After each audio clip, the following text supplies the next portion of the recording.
بسم اللہ الرحمن الرحیم۔ السلام علیکم ورحمۃ اللہ وبرکاتہ۔ عزیز طلباء، آپ کیسے ہیں؟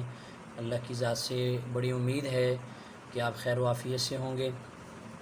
اسلامیات جماعت داہم۔ عزیز طلباء، ہم موضوعاتی مطالعہ نمبر 5 پڑھ رہے تھے جو طہارت سے متعلق ہے۔ اس موضوعاتی مطالعہ میں ہم نے پہلے 2 لانگ کویشچن کیے تھے۔ ایک تو قرآن و حدیث کی روشنی میں طہارت کی اہمیت پر نوٹ لکھنا تھا اور دوسرا وضو کا طریقہ تھا۔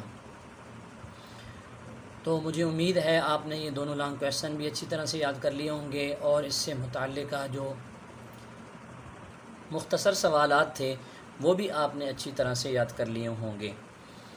آج اس موضوعاتی مطالعے کو ہم اختتام کی طرف لے جاتے ہیں اور ایک لانگ کویشچن رہ گیا ہے، بلکہ 2 وہ آپ کریں گے اور اس کے بعد جو ہے وہ اس سے متعلقہ مختصر سوالات اور ہمارا یہ موضوعاتی مطالعہ نمبر 5 جو ہے یہ مکمل ہو جائے گا۔ تو اس کے لیے آپ کتاب کھولیں۔ تو عزیز طلباء، ہم غسل سے متعلق آج پڑھیں گے۔ آپ کتاب میں بھی دیکھ رہے ہیں کہ اردو زبان میں غسل کے معنی نہانے کے ہیں۔ تو غسل کا طریقہ آج ہم نے پڑھنے ہیں۔ اس میں جو اہم نکات ہیں یہ آپ کے سامنے ہیں کہ غسل کی اہمیت سب سے پہلے نمبر پر قرآن مجید میں اللہ رب ذوالجلال نے فرمایا ہے وَإِن كُنتُمْ جُنُبًا فَطَّهَّرُوا، اگر تم ناپاک ہو تو خوب پاکیزگی حاصل کر لیا کرو۔ اگر تم ناپاک ہو تو نہا دھو کر خوب پاکیزگی حاصل کر لیا کرو۔ اور اسی طرح جو ہے وہ اللہ تعالیٰ نے قرآن میں چند لوگوں کی صفات بیان فرمائی اور فرمایا فیہ رجال یحبون ان یتطہروا، کچھ مرد ایسے ہیں، کچھ لوگ ایسے ہیں جو پاکیزگی کو، طہارت کو پسند کرتے ہیں۔ واللہ یحب المطہرین، اور اللہ پاک کی ذات جو ہے وہ پاک صاف رہنے والوں کو پسند فرماتی ہے۔ پھر غسل کے فرائض ہیں۔ تو عزیز طلباء، آپ یہ جانتے ہیں کہ غسل کے 3 فرائض ہیں۔ کلی کرنا، ناک میں پانی ڈالنا، سارے بدن پر اس طرح پانی بہانا کہ بال برابر بھی جگہ خشک نہ رہے۔ پھر غسل کا مسنون طریقہ۔ غسل کا مسنون طریقہ کیا ہے کہ جسم کا جو حصہ گندا ہے اسے دھو لیا جائے سب سے پہلے، پھر پورا وضو کر لینا بہتر ہے، پورا وضو کر لیا جائے، وگرنہ 3 بار اس طرح کلی کرنا کہ پانی حلق تک پہنچ جائے، ناک میں 3 بار جہاں تک ممکن ہو پانی لے جانا، سر میں پانی ڈالنا اور بالوں کی جڑوں تک پہنچانا، پورے جسم پر 3 بار پانی بہانا کہ جسم کو اچھی طرح مل کر صاف کر لینا کہ کوئی حصہ خشک نہ رہے۔ یہ مسنون طریقہ ہے غسل کا۔ پھر مسنون مواقع کون سے ہیں، کن مواقع پر غسل کرنا سنت ہے؟ تو حضور نبی کریم صلی اللہ علیہ وسلم نے فرمایا کہ جمعے کے دن غسل کرنا سنت ہے، عیدین یعنی عید الفطر اور عید الاضحیٰ کے موقع پر غسل کرنا سنت ہے، حج اور عمرہ کا احرام باندھنے سے پہلے غسل کرنا سنت ہے، یوم عرفہ یعنی حج والے دن 9 ذی الحج کو بھی غسل کرنا سنت ہے۔ اس کے بعد غسل کے آداب۔ غسل کے آداب میں یہ ہے کہ پانی بہت طریقے سے استعمال کیا جائے، پانی ضائع نہ کیا جائے، اعتدال کے ساتھ پانی استعمال کیا جائے۔ نمبر 2، پردے کے اندر غسل کیا جائے، بغیر پردے کے غسل نہ کیا جائے۔ نمبر 3، غسل خانہ میسر نہ ہو تو مردوں کے لیے ضروری ہے کہ جسم کے سطر والے حصے پر کپڑا باندھ کر وہ غسل کر لیں۔ مرد کا سطر جو ہے وہ ناف سے لے کر گھٹنے کے نیچے تک ہے، اس کو چھپا کر مرد جو ہے وہ غسل کر سکتا ہے، لیکن اگر غسل خانہ میسر نہ ہو تو عورت کے لیے اس طرح سے غسل کرنا جائز نہیں ہے۔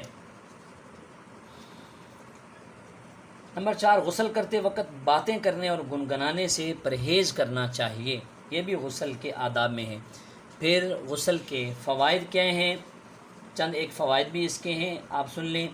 کہ صاف ستھرا رہنے والے لوگ ایک تو صحت مند اور توانا ہوتے ہیں، اسی طرح اللہ تعالیٰ صاف ستھرے لوگوں کو پسند کرتا ہے، اور نماز سے پہلے وضو کرنے سے ذہنی اور جسمانی سکون ملتا ہے، اور اسی طرح طہارت اور پاکیزگی حاصل کرنے سے تھکاوٹ بھی ختم ہوتی ہے، اور صفائی کی وجہ سے انسان بہت ساری بیماریوں سے محفوظ رہتا ہے، عبادت میں اور ہر کام میں لطف آتا ہے، مزہ آتا ہے، اور انسانی شخصیت کے اندر بھی نکھار پیدا ہوتا ہے۔ یہ غسل کے فائدے ہیں۔ اس کے بعد عزیز طلباء ہم کتاب میں اس کی بلند خوانی کر لیتے ہیں۔ غسل اردو زبان میں غسل کے معنی نہانے کے ہیں۔ اگر جسم پاک نہ ہو تو وضو سے پہلے غسل کرنا واجب ہے۔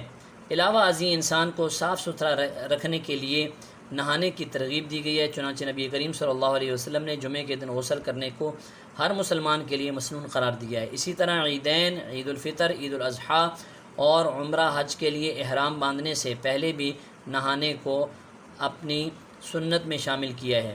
ان تمام مواقع پر نہانا بہتر اور مسنون ہے۔ کچھ صورتیں ایسی ہیں جو کہ آپ اپنے اساتذہ سے پوچھ سکتے ہیں یا تعلیم الاسلام جیسی کتابوں میں پڑھ سکتے ہیں جن میں غسل واجب ہے۔ اگر ان حالتوں میں غسل نہ کیا گیا تو انسان گنہگار ہوگا اور اس کی عبادت قبول نہیں ہوگی۔ یہ وہ صورت ہے کہ اگر غسل فرض ہو جائے تو اس صورت میں اگر غسل نہ کیا جائے تو انسان گنہگار ہوتا ہے۔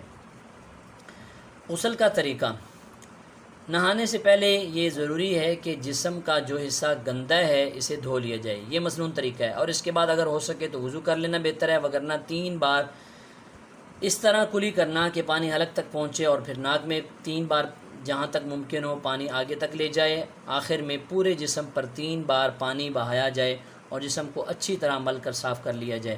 بہرحال مرد اور عورت کے لیے ضروری ہے کہ اس طرح نہائے کہ جسم کا کوئی حصہ اور بال خشک نہ رہے۔ پانی اعتدال کے ساتھ استعمال کیا جائے۔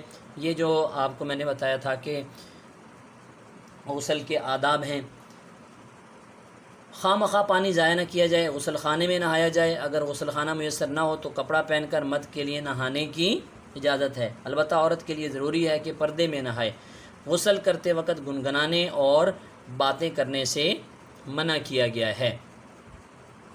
شریعت نے جو طریقے مقرر کیے ہیں ان کا مقصد انسان کو نقصان یا تکلیف پہنچانا نہیں، بلکہ یہ تو اس کے فائدے کی باتیں ہیں۔ ہر نماز سے پہلے وضو کرنے سے ذہنی اور جسمانی سکون ملتا ہے، انسان صاف ستھرا رہتا ہے۔ یہ غسل کے فوائد ہیں، طہارت کے فوائد ہیں۔ صاف ستھرا رہتا ہے اور اس کی تھکاوٹ دور ہو جاتی ہے، نہانے سے پورا جسم صاف ہو جاتا ہے، اور اس طرح صفائی کے باعث بیماریوں سے کافی حد تک محفوظ رہتا ہے۔ وضو کرنے اور نہانے سے ظاہری صفائی بھی حاصل ہوتی ہے اور روحانی بھی۔ عبادت اور کام کرنے میں لطف آتا ہے، اور اسی طرح عبادت بھی قبول ہوتی ہے اور کام کرنے کی صلاحیت بھی بڑھ جاتی ہے۔ عزیز طلباء، آپ مشق میں اگر دیکھتے ہیں تو یہ ہم نے لانگ کویشچن کر لیے ہیں۔ قرآن و حدیث کی روشنی میں طہارت پر ایک مختصر نوٹ لکھیے، وضو کا طریقہ بیان کیجیے، غسل کرنے کا مسنون طریقہ اور طہارت کے بارے میں ایک آیت اور ایک حدیث بیان کیجیے۔